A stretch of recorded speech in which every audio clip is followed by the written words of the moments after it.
Sukhdev ji, partition 2 बनाने की आवश्यकता पड़ गई हमें, क्योंकि ये एक लंबा हो जाता है तो वो ज़्यादा लोग देखते नहीं हैं, और कुछ ऐसे सवाल भी हमारे बाकी रह गए थे, इसलिए मैं एंडिंग नहीं कर सकता अभी। मैं क्षेत्र की राजनीति, क्योंकि भादरा आपकी कर्मस्थली रही है, यहाँ की राजनीति के ऊपर एक दो सवाल आपसे पूछना चाहूँगा। क्या आप अपनी भूमिकाएं यहाँ के विधानसभा चुनाव में या नगरपालिका चुनाव में नहीं निभाना चाहेंगे? जैसा कि आप 2-3 वर्षों से यहाँ नेगलेक्ट से हो रहे हैं, यहाँ ज़्यादा आ नहीं रहे हैं, तो इसके ऊपर कुछ कहें। इसके ऊपर ये है कि अगर मैं भादरा रहता तो फिर पूरे भारत में कैसे पहुँचता। आज पूरे भारत के अंदर इतनी बड़ी टीम खड़ी कर दी है भादरा की। मेरे जो यहाँ के कार्यकर्ता हैं, जो मेरी टीम है, जो हमारा परिवार है, वो पूरा लगा रहता है यहाँ। ऑफिस भादरा में एक दिन भी कभी बंद हुआ हो तो बताओ? बंद कभी नहीं होता, ये खुला रहता है। और जहाँ शोषित पीड़ित लोग आते हैं उनकी सुनाई हम पहले भी करते थे, आज भी करते हैं। तो आप जिस प्रकार के लीडर हैं, जिस प्रकार के आप सख्ताई के साथ आप मांग उठाते हैं और अपनी आवाज़ जो है बुलंद करते हैं, सुखदेव जी, किसी आदमी को आप नियुक्त भी कर सकते थे और यहाँ की राजनीति में उनको गाइड भी कर सकते थे, और ऐसा कोई नेता आपका प्रतिनिधित्व क्या आप नहीं करना चाहेंगे? नहीं, मैं पीछे महंत जी को टिकट दिलाई थी हमने। गौरकिला महंत हैं, गुरुजी रूपनाथ जी, उनको टिकट दिलवाई थी हमने। उनके लिए हमने वोट भी मांगे थे, पर टिकट लेने में थोड़ी देरी हो गई, इसलिए वो पूरा प्रचार नहीं कर पाए, पूरे गांव तक नहीं पहुंच पाए। तो गुरुजी अगर रहते तो हम उस टीम को आगे बढ़ाते।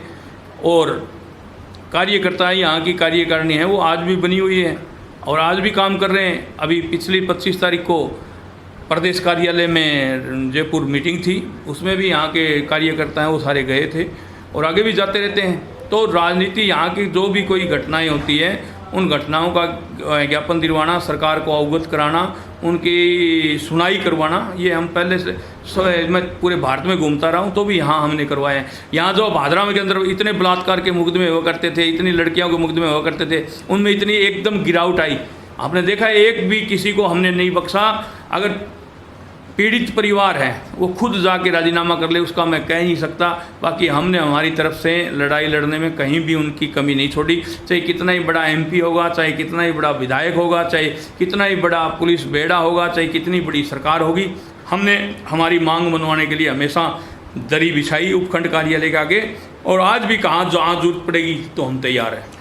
सुखदेव जी, क्योंकि आपने यहाँ से विधानसभा चुनाव भी लड़ा है और आपकी कर्मस्थली भी ये भादरा क्षेत्र जो है और रही है, और यहाँ बहुत बड़ी संख्या में हजारों कार्यकर्ता भी आपके मौजूद है, और वो कहीं ना कहीं ये महसूस करते हैं कि सुखदेव जी यहाँ की राजनीति करें, चाहे भले ही जब आए या सीमित संख्या में करें, तो क्या उनको निराश करेंगे आप? नहीं, निराश नहीं करेंगे। मैं ये कह रहा हूँ, यहाँ जाट बाहुल्य क्षेत्र इस क्षेत्र को लिखा जाता है, जाट बाहुल्य क्षेत्र। नौर को भी यही लिखा जाता था, जाट बाहुल्य क्षेत्र, कुंभाराम जी की स्थली। तो जब बात आती थी राष्ट्रीय पार्टियों की, चाहे वो कांग्रेस हो, चाहे बीजेपी हो, चाहे कोई अन्य दल हो, तो टिकट पे जाट बाहुल्य क्षेत्र बोले, भाई जाट से अलग टिकट नहीं देंगे। अगर जाट से अलग टिकट मिलती तो यहाँ नेताओं की कमी थी क्या? सुशील जी चचान हैं, उनके पिताजी जगदीश चचान हैं, झुमरमल जी नाटा थे, सुरेंद्र नाटा थे, काफ़ी लोग जो नॉन जाट यहाँ के पूरे स्ट्रॉन्ग थे, पावरफुल थे, जनता से जुड़ाव वाले लोग थे, पर उनको आज तक किसी ने टिकट नहीं दी। ये तो मैंने हिम्मत करके यहाँ से बीएसपी के निशान पे एक चुनाव लड़ा और 34,000 वोट इनके सामने लिए। और वो तो जनता ये कह रही थी पहले, बोले हमें तो उम्मीद नहीं थी, हमें तो ये नहीं था, हमें तो वो नहीं था, हम तो ऐसे नहीं थे। तो जनता यहाँ की पीड़ित है, शोषित है, इसीलिए वोट देती है। और आगे भी अगर जनता की आवाज़ है, जनता को जरूरत पड़ेगी तो ऐसा मैं खुद नहीं आऊँगा तो इनको प्रतिनिधित्व तो जरूर देंगे। क्या शीला जी शेखावत यहाँ लगातार रहती है, उनके ऊपर आप दाव नहीं खेल सकते? नहीं, अगर ये यहाँ की जनता चाहेगी तो ये तो इनके बीच में यहीं तो रहती है 24 घंटा। यहीं से तो हम लोग ज्ञापन दिलवाना, सुनाई करवाना, कार्यकर्ताओं को संभालना इस ऑफिस के जरिए तो होता है इस क्षेत्र के अंदर। अगर यहाँ की जनता चाहेगी तो उसको लड़ा देंगे, अगर किसी अन्य को चाहेगी तो उसको लड़ा देंगे। और नई काम चलेगा। यहाँ की दमनकारी नीति जैसे अभी अपनाया जा रहा है, कभी सरकारी कार्यालय में जाकर के सरकारी कर्मचारियों को पीट दिया जाता है, कभी नगर पालिकाओं में धमकी दे दी जाती है, कभी बिल्डिंग वो करोड़ों अरबों रुपये की बिल्डिंग तुड़ाने की बात की जाती है, कभी धमकाया जाता है। मैंने आपके चैनल पे ही देखा था, कि मुझे तो पता नहीं था कि यहाँ अरबों रुपये के घोटाले हुए हैं, बड़ी बड़ी बिल्डिंगें खड़ी कर रखी हैं। पता क्यों नहीं था? वहाँ उस बिल्डिंग में पता नहीं कितनी बार मीटिंग की है उसने, कितनी बार गया वहाँ। तो ये नेता है ना, नेता, यहाँ के नेता हैं, उनका स्टैंडर्ड नहीं है। यहाँ के नेता थोड़ी सी दमड़ी देखी उधर ही डिग जाते हैं। अब आजीज जी के पास पैसों की कोई कमी है नहीं, जितने भी बिकाऊ हो वो सारे चले जाओ। आजीज जी के पास पैसे की कोई कमी नहीं है। आज आजीज जी मालिक को प्यारे हो गए, हमारे बीच नहीं है, पर उनका परिवार है। चाहे सारे यहाँ के पार्षद नहीं, और भी सरकार बनानी है ना, और भी कोई बिकाऊ है तो सबको ले लेंगे, वो तो तैयार है। वो इसमें सुधार कैसे हो? इसमें सुधार यहाँ की जनता करे, यहाँ के पार्षद करे। यहाँ के पार्षदों को पहले पानी उठवाए, गंगा जल उठवाए। जो सनातनी हैं उनको गीता पर हाथ धर के कसम खिलाए चुनाव से पहले कि बिकोगे नहीं तुम, और मुस्लिम हैं वो कुरान पर हाथ धरा के कसम खुआए कि तुम बिकोगे नहीं। सुधार हो गया। और कुरान पर और गीता पर हाथ रखने के बावजूद भी बिकेंगे तो वो इंसान है ही नहीं। इसका मतलब ये चीज़ें होना तो अब पॉसिबल है ही नहीं, क्योंकि जिस प्रकार का समय चल रहा है, तो इसका मतलब भादरा की नगर पालिका का कोई इलाज नहीं। अरे भादरा में कहाँ राज है? ये तो चीनी राज है। भादरा में तो चीनी राज चल रहा है। यहाँ फूट डालो, राज करो। अब दोबारा चुनाव मंडेंगे तभी तो दमड़ी आएगी। दोबारा चुनाव मंडेंगे तब दोबारा बाड़ाबंदी होगी। विधायक लेके आएगा, पार्षद लेके आएंगे, जिसको चेयरमैन बनना वो लेके आएगा, जो अन्य नेता हैं वो लेके आएंगे। चुनाव दोबारा मंडाने में ही फायदा है इनके। तो इसीलिए तो ये रणनीति हो रही है। अगर बलवंत सैनी चेयरमैन पद पर रह जाता तो वो परमानेंट रह जाता, तो दोबारा चुनाव नहीं मंडते तो दमड़ी नहीं आती। तो ये चुनाव तो निश्चित ही है। आजीज जी से मैं मिला था जयपुर में, उनकी तबीयत ख़राब चल रही थी काफ़ी दिन से। तो उन्होंने कहा था, यार मेरा पता नहीं, तबीयत थोड़ी ख़राब चल रही है जी, तो हो सकता है कोई मालिक कर दे अनहोनी। तो मेरी एक इच्छा है कि मैं एक बार हाजन को चेयरमैन की कुर्सी पे देखना चाहता हूँ। तो बहुत बढ़िया है, हम भी ये चाहते थे हाजन चेयरमैन बने, पर चुनाव होने के बाद बनते। चलो एक बार हाजी जी चल गए तो अस्थायी चार्ज वाइस चेयरमैन को ही दिया जाता है। उसके बच्चे थे या नहीं थे, मैं आपके साथ हूँ, तब तो मेरे चाहिए 20 बच्चे हो, मैं सही हूँ। और मैंने आपको छोड़ दिया तो मेरे बच्चे 3 हो गए, मैं गलत हो गया। जिस दिन मेरे नाम से आपने 3 वोट बेचे थे और आजी जी से 2-2 करोड़ लेके आए थे, आगे 30-30 लाख ही दिए हैं। एक 70 तो खा गए बीच वाले। जो आजी जी को वोट दिए हैं वहाँ से 2-2 करोड़ आए हैं। आज भी लिस्ट में नाम देख लो। आपका इशारा जनता भी समझ रही है। तो क्या इसके पीछे मात्र और मात्र विधायक बलवान पूनिया का खेल मात्र है? भाई बलवान पूनिया की जनता कठपुतली क्यों बनती है? बलवान पूनिया के लिए कठपुतली पार्षद क्यों बनते हैं? ये तो इनकी पार्षदों की गलती है ना। अगर पार्षद सही अपने पैरों पर खड़े होने वाले हों, मजबूत हों, तो कहीं फिर हो ना, विधायक कौन पूछता है? पार्षदों की कमजोरी है तो पार्षदों की कमजोरी पकड़ के विधायक अपना फायदा उठाएगा। तो सुखदेव जी, एक चीज़ मैं और जानना चाहूँगा, क्योंकि 2.5 साल सरकार को बीत चुके हैं और बलवान पूनिया ने भी अपने 2.5 साल जो है पूरे कर लिए हैं, और आगे की तैयारियां भी अब चुनाव में यहाँ सुगबुगाहट होने लगी है। आगामी विधानसभा की और भादरा में सदैव 1-1.5-2 साल पहले ही चुनावी तैयारियों में लग जाते हैं लोग। तो क्या संजीव बेनीवाल मेकअप करने जा रहे हैं, या फिर बलवान पूनिया ही कहीं 14 गाँव को सिंचित करके जो एक बार फिर है वो वापस विधायक बनने जा रहे हैं? आपको क्या लगता है यहाँ की राजनीति? अरे कहाँ 14 गांव सिंचित हो गए? जो 14 गांव का लोन आया था, जो किसी फसली ऋण आया था, वो तो खा गए ये लोग। नहीं, अब उसमें कौन कौन है मुआवजे में? वो बताया जाए ना भी, ये मुआवजा खाने में कौन कौन है? विधानसभा में क्यों उठना चाहिए? विधानसभा की टेबल बजनी चाहिए। भादरा में फसली ऋण खाया गया, किसानों को लूटा गया, 14 गांव आज भी सिंचाई से वंचित हैं। भादरा के अंदर कोई विकास नाम की चीज नहीं है। विकास हुआ है, खाली जेब का विकास हुआ है भादरा के अंदर। आज मैं बता रहा हूं, गहलोत साहब के पास विधायकों की कमी है। तो उनसे तो जो चीज़ मांगते हैं वही मिल जाती है। तो भादरा में क्यों ना मांगा? सड़कें सारी टूटी पड़ी है, सारी सड़कें टूटी पड़ी हैं, एक भी सड़क नहीं है, एक भी विकास नहीं है, कहीं भी विकास काम की चीज़ नहीं है।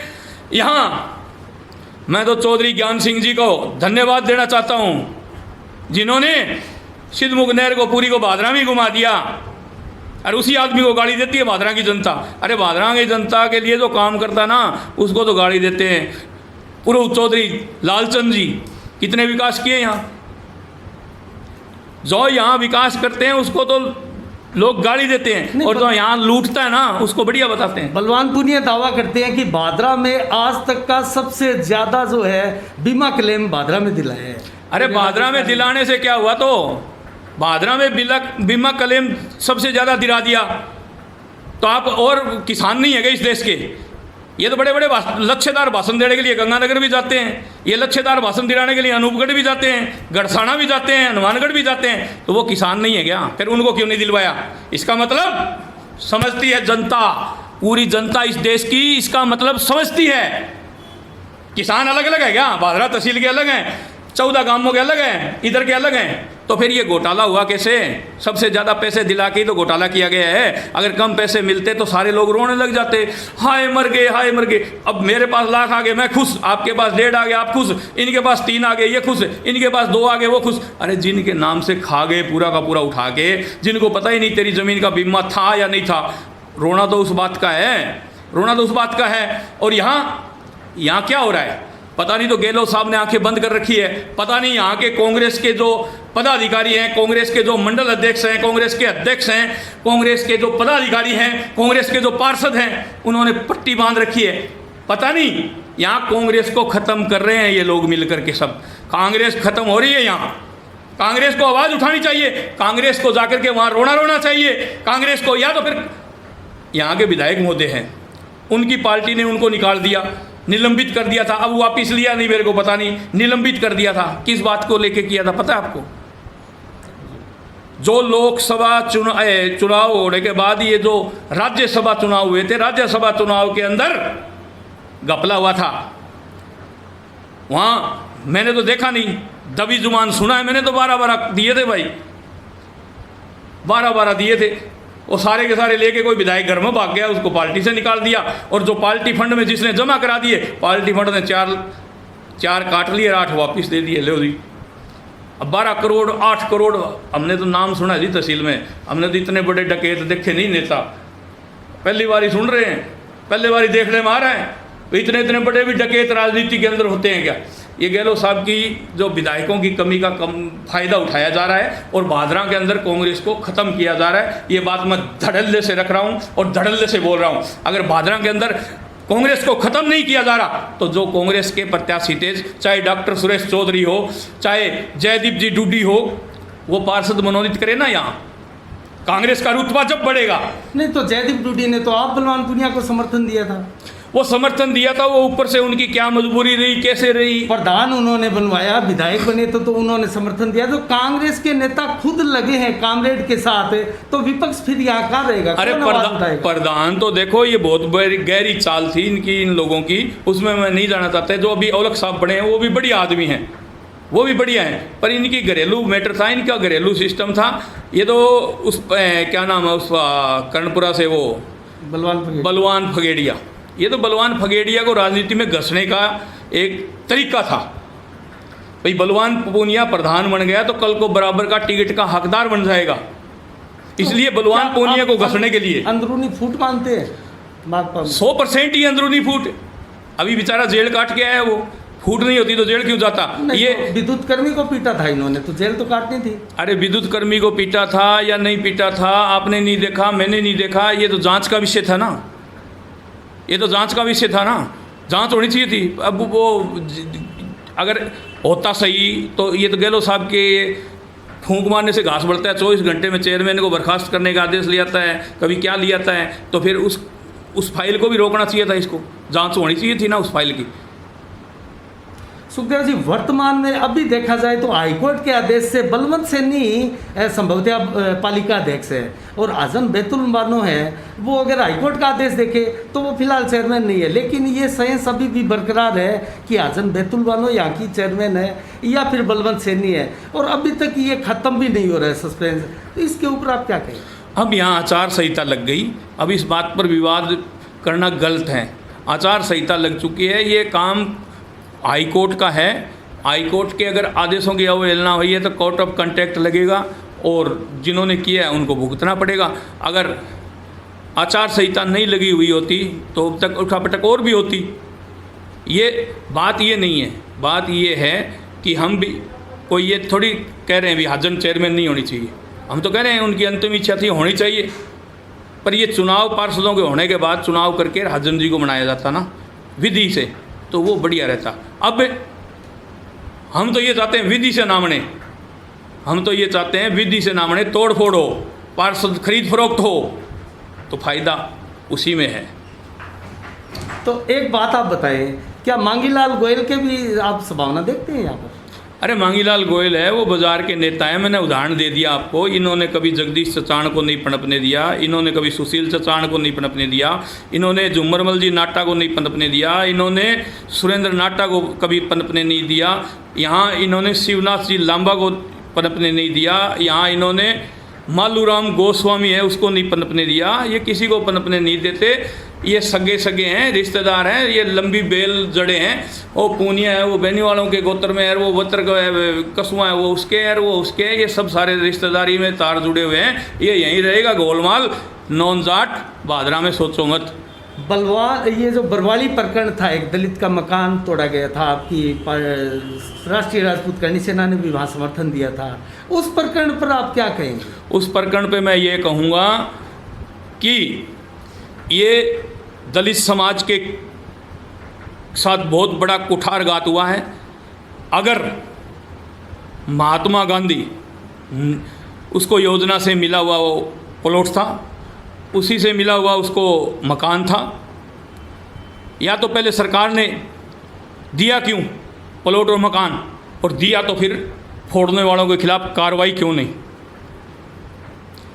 मैंने ये बात पहले भी कही थी कि आप विधायक बनो, आप एमपी बनो, आप पार्षद बनो, आप जाति के वोटों से गोत्र से नहीं बनते। अब लोग कह रहे हैं कि वो फुड़वाने वाला बरवाली का पूनिया था और यहाँ का विधायक पूनिया था, तो मैं ये बात नहीं कहता। कोई कुछ लोग सीआई साहब का भी कहते हैं वो भी पूनिया है, तो ये इस बात को मैं नहीं मानता, मैं नहीं कहता, पर ये जो हुआ है वो गलत हुआ है, नहीं होना चाहिए था। और इसको हम वहीं मकान वहीं बनवाएंगे, मकान उस परिवार का वहीं बनवाएंगे, थोड़ा टाइम लग सकता है, मकान वहीं बनेगा। उस गरीब को बेसहारा नहीं रहने देंगे, बेछत नहीं रहने देंगे, मकान वहीं बनाएंगे और जल्दी बनाएंगे। चिंता क्यों करते हो आप? एक बार यहाँ के राजस्थान का मंत्रिमंडल का विस्तार हो जाने दो।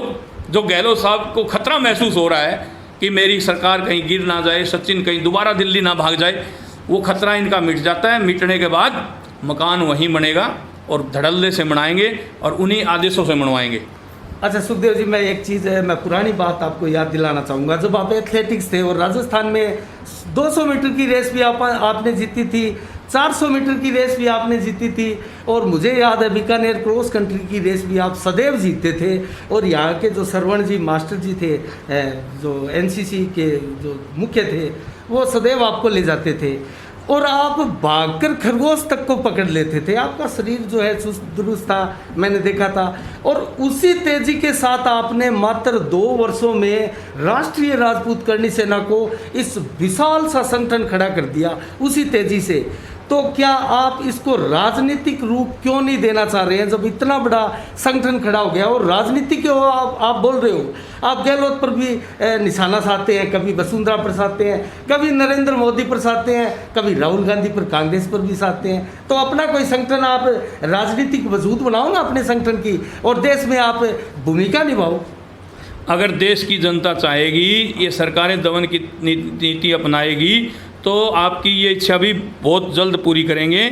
मैं तो ये चाहता हूँ कि हम लोग, मेरे अंदर जो जुनून है, मैं जिस काम को हाथ में लेके चलता हूँ उसको बीच में नहीं छोड़ता। यही मेरी एक कमज़ोरी मान लो, या ये मेरी बहुत बड़ी बात मान लो। मैं जिस काम को लेके चलता हूँ उसको पूरा करता हूँ, बीच में नहीं छोड़ता। यही इसीलिए मुझे लोग सुखदेव सिंह गोगामेडी कहते हैं। और जब से मेरे को समाज की कमान सौंपी गई राजेंद्र सिंह जी गुड्डा द्वारा और कालवी जी द्वारा, कालवी जी और मेरे बीच में विवाद होने के बाद राजेंद्र जी गुड्डा साहब और हम लोगों ने मिलकर के ये पूरे भारत के अंदर करनी सेना बनाई। पहले राजस्थान के कुछ छोटे से हिस्से के अंदर करनी सेना नाम हुआ करता था, आज पूरे भारत के अंदर है। तो मेरे अंदर तो एक जुनून है।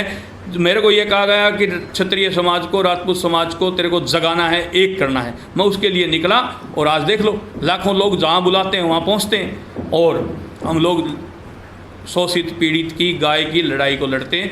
मैं तो सरकार से हाथ जोड़ करके विनती करना चाहता हूँ कि गाय को राष्ट्रमाता घोषित करो और बहुत जल्द करो, क्योंकि जहाँ गाय कट रही है वहाँ धर्म नहीं पनप सकता, जहाँ गाय काटी जा रही है वहाँ धर्म नहीं पनप सकता। गाय को बचाओ, इस देश को बचाओ।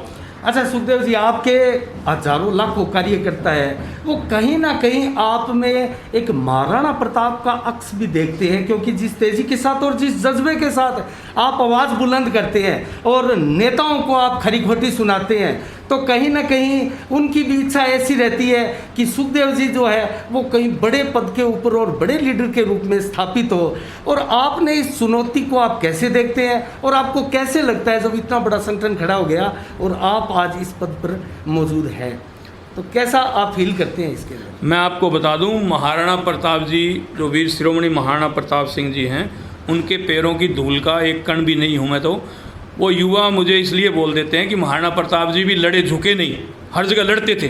तो मैं भी इन सरकारों से दबता नहीं, झुकता नहीं, हर जगह लड़ता हूँ, इसलिए वो मेरा नाम उधर जोड़ देते हैं। बाकी हम वीर शिरोमणि महाराणा प्रताप जी के पैरों की धूल का कण के बराबर ही नहीं है, पर लड़ने का मादा ज़रूर रखते हैं, इंसाफ दिलाने का मादा रखते हैं, अगले को अगली के मुकाम तक पहुंचाने का मादा रखते हैं और पहुंचाए हैं भी हैं, पहुंचाएंगे भी।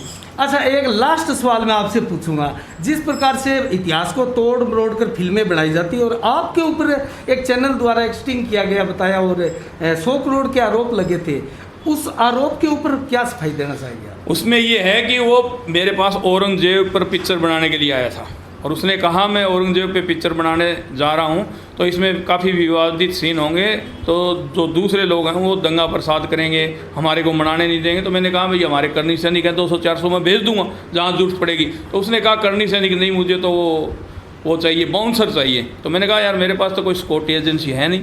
वो उमेश सिंह जी हैं बड़े गाँव के, उस समय हमारे पास राज शेखावत जी जुड़े हुए नहीं थे, नहीं तो सबसे बड़ी जो सिक्योरिटी एजेंसी है वो राज शेखावत जी के पास थी, उनका नाम लेता मैं। तो मैंने कहा उनसे आप बात कर लेना। तो उसने कहा कितना अमाउंट, मतलब वो मेरे मुंह से निकलवाना चाहता था भाई 1 लाख 10 लाख 10 करोड़ 20 करोड़ 100 करोड़ 1 करोड़ 2 करोड़। तो मेरे मुंह से प्लानिंग थी, प्लानिंग करके ही वो आए थे भाई किसी ना किसी तरह करके। उसमें कुछ सामाजिक संगठन भी जुड़े हुए थे, सरकार भी जुड़ी हुई थी और वो लोग भी जुड़े हुए थे। तो वो मेरे मुंह से पैसे का नाम निकलवाना चाहते थे, पर मैंने 10 रुपये का भी, माँ भवानी यहाँ बैठी थी, उसने निकलने नहीं दिया। नहीं तो मैं कह देता भाई उन बाउंसरों को आप इतने पैसे दे देना, पर मेरे मुंह से ये निकला ही नहीं। मैंने कहा वो जो बाउंसर जहाँ से लोगे वहीं बात करना, कितने में करोगे आप, कितने दिन के लिए चाहिए। तो ये बात औरंगजेब पिक्चर को लेकर के हुई थी। उसको काट मरोड़ करके, तोड़ मरोड़ करके वो स्टिंग तैयार किया गया। और इतिहास के अंदर आपने देखा होगा आज तक वाले स्टिंग करें और बीच में छोड़ के भाग जाए, बीच में छोड़ के भाग गए थे, दूसरी न्यूज़ चला दी थी बीच में। इसका मतलब आप समझते हो, सुखदेव सिंह गोगामेडी ना बिका ना बिकेगा, ना झुका ना झुकेगा। हाँ, वहाँ झुकता हूँ जहाँ समाज का फ़ायदा हो, वहाँ झुकता हूँ जो आम गरीब शोषित पीड़ित गाय को न्याय मिले, वहाँ झुकने के लिए सुखदेव सिंह तैयार है। बाकी अभी तक किसी माँ ने जन्म नहीं दिया क्योंकि सुखदेव सिंह गोगामेडी को झुका सके। सुखदेव जी बहुत बहुत धन्यवाद आपका, आपने साफ संदेश के माध्यम से हमारे दर्शकों को भी बताया और अपनी बातें जो है बड़ी बेबाकी से और धड़ल्ले से रखी है। तो आपको आपके जन्मदिन के अवसर पर आपको पुनः एक बार बहुत बहुत शुभकामनाएं और साधुवाद। जय श्री राम, जय माँ भवानी, नमस्कार, राम राम। तो दोस्तों ये थे सुखदेव सिंह जी शेखावत, राष्ट्रीय राजपूत करणी सेना के सुप्रीमो और पूरी भारत की राजनीति में हमेशा छाए रहने वाले और ऐसे महाराणा प्रताप सरीखे, क्योंकि इनके जो कार्यकर्ता है वो उनको उनमें ऐसा अक्स मानते हैं, ढूंढते हैं, लेकिन इनका मानना है कि मैं महाराणा प्रताप के एक छोटे से कण के बराबर भी नहीं। लेकिन ये दोस्तों उनका बड़प्पन है, इन्होंने आज पार्टी को जिस बुलंदी पर पहुंचाया है, इतने कम समय में कोई भी नेता उसके लिए संभव नहीं कि इतना बड़ा एक राष्ट्रीय स्तर पर 22 से अधिक राज्यों में संगठन खड़ा कर लिया जाए। तो इसके लिए सुखदेव जी को बहुत बहुत साधुवाद है हमारे साफ संदेश की तरफ से।